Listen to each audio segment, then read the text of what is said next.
Ji, welcome to the 159th episode of the hot issue. दोस्तों, आज सबसे पहले तो ये कि आपको याद होगा मैंने जो थर में जो फौजी मशकें हो रही हैं उसके हवाले से आपको ये ब्रेकिंग न्यूज़ दी थी कि वहाँ पे 5 सुरंगें खोदी जा रही हैं। तो इस हवाले से एक सिंधी ऑफिसर ने इनकार कर दिया था और एतराज़ किया था कि वो भारत के अंदर खोदी जाने वाली सुरंगों का हिस्सा नहीं बनेंगे। ये इंजीनियर कोर जो है उसकी थी ये 18 डिवीज़न जो है ये इंजीनियरिंग कोर आर्मी की, ये वो खुदाइयाँ कर रहे हैं। तो उनको आपको मैंने बताया था कि उनको GHQ में बुलाया गया था, तो आज वो गए थे GHQ में और उनकी बड़ी बेइज्जती वहाँ पे की गई और उनको कोर्ट मार्शल किया गया और उनको कहा गया कि आप अपनी वर्दी यहीं उतार कर GHQ से बाहर जाएं, रावलपिंडी में जो GHQ है। तो खैर वो अपनी वर्दी उतार के और वो वहाँ से चले गए। अब ये पता नहीं है कि वो उनको छोड़ देंगे इसी पे या आगे भी उनके साथ कुछ होने वाला है, इसका कुछ पता नहीं। दूसरी खबर जो है वो ये है कि इस वक्त 13 फरवरी को 2 क्रिश्चियन लड़के जो हैं वो एक बाग में बैठे पढ़ रहे थे बाइबल। तो एक का नाम अयूब मसीह और दूसरे का नाम सलामत मसीह था कि इतने में एक मुसलमान हारून अहमद के नाम से वहाँ आया और उसने उनको बाइबल पढ़ते देखकर शोर मचा दिया कि ये तौहीन रसालत कर रहे हैं और लोग जमा हो गए, उनको मारना शुरू किया। इस दौरान पुलिस को भी बुला लिया गया। तो अयूब मसीह तो वहाँ से भागने में कामयाब हो गया अपनी जान बचा के, लेकिन सलामत मसीह गिरफ्तार हो गए और उनके ऊपर आर्टिकल 295C ब्लास्फेमी लॉ के तहत मुकदमा दर्ज कर लिया गया। अब अयूब मसीह जो है वो एक ऐसी जगह में रहते हैं जो पूरा मोहल्ला जो है क्रिश्चियनों का है और वहाँ पुलिस बार बार छापे मार रही है और लोगों से इंटरोगेशन कर रही है। अब ख़तरा ये है कि वो जो मोहल्ला है कहीं उसके ऊपर बलवाई हमला न कर दें, ये मुसलमान जो हैं ये हमला न कर दें। तो ये तो एक आप समझ लेना कि पाकिस्तान के अंदर मजहबी आज़ादी जो है उसका तो ये हाल है कि आप बाइबल नहीं पढ़ सकते अगर आप इस्लामिक कंट्री में हैं, पाकिस्तान में। तो अब मैं आता हूँ उस बयान की तरफ जो डॉक्टर अल्लाह नज़र ने दिया, जो कि बलोच लिबरेशन के एक बहुत बड़ा नाम है और जो पाकिस्तानी फ़ौज के ख़िलाफ़ जिन्होंने हथियार उठाए हैं और पाकिस्तानी फ़ौज के ख़िलाफ़ जंग शुरू की। डॉक्टर अल्लाह नज़र बलोच जो है ये मेडिकल डॉक्टर हैं। अब आप जानते हैं कि एक मेडिकल डॉक्टर जो है पाकिस्तान में अच्छे खासे पैसे बना सकता है और वो स्पेशलाइज करके या ना भी करके छोटा सा हॉस्पिटल बना के किसी दूर अफ्तादा मकाम में वो अपनी अच्छी दिहाड़ियाँ लगा सकता है।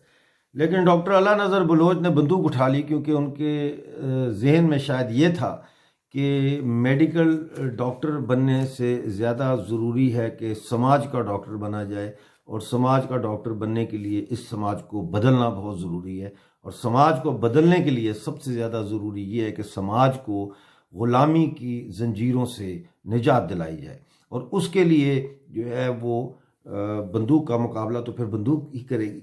तो उन्होंने असला उठाया और हथियार उठाए और वो उन्होंने हमेशा पहले वो बयान देते थे कि जी बलूचिस्तान के अंदर जितनी भी स्ट्रगल हो रही है, जितने भी लोग अलग-अलग लड़ाई लड़ रहे हैं, ये सारे इकट्ठे हों, एक प्लेटफॉर्म पे इकट्ठे हों, ये उनका हमेशा से ये उनकी कॉल रही है। लेकिन इस दफ़ा उन्होंने इस कॉल को रेसिप्रोकेट किया। आपको याद होगा 7 फरवरी को जो जलसा पेशावर में हुआ था, वहाँ मंजूर पश्तीन और मोहसिन दावड़ ने दोनों ने बलोचों को ये दावत दी थी कि आओ हम मिल के अपनी हकूक़ की लड़ाई लड़ें। उसके जवाब में अब डॉक्टर अल्लाह नज़र बलोच ने अपने ट्विटर मैसेज में ये बयान दिया है कि वो एक सेकुलर डेमोक्रेटिक बलूचिस्तान के लिए जदोजहद कर रहे हैं और उन्होंने कहा है कि हमारी जो जदोजहद है इसमें जो है वो ये मैं आपको पढ़ के सुना देता हूँ। उन्होंने कहा है कि our struggle is for a secular democratic and sovereign Balochistan. We also honor and morally support the Sindhi Pashtun freedom struggle. Free Balochistan will be a model of peace and harmony for the civilized world. इसमें मैं एक जगह का नाम मैंने हदफ किया है, वो मैंने नहीं लिया, इसलिए कि पहले तो ये आपको क्लियर करना चाहता हूं कि अब ये आपस में फोर्सेस जो है ये उस नुक्ते पर आ रही हैं कि हमें इकट्ठे होके जो है वो इस बड़े राक्षस पाकिस्तानी आर्मी का मुकाबला करना चाहिए। लेकिन इसके अंदर जो इम्पोर्टेंट चीज़ है हमारे लिए, जो हम लोग जो POJK से और POGB से जिनका ताल्लुक है, वो ये है कि उन्होंने कहा है कि we also honour and morally support the Sindhi Pashtun Pakistani occupied Jammu Kashmir Kashmiris freedom struggle. यानी अब उन्होंने हमारी जदोजहद आज़ादी की भी हमायत कर दी है, और हमारी जो जदोजहद आज़ादी है वो याद रखिए, वो पाकिस्तान ने हम पे कब्जा किया 22 अक्टूबर 1947 को, तो पाकिस्तान से हमने आज़ादी लेनी है।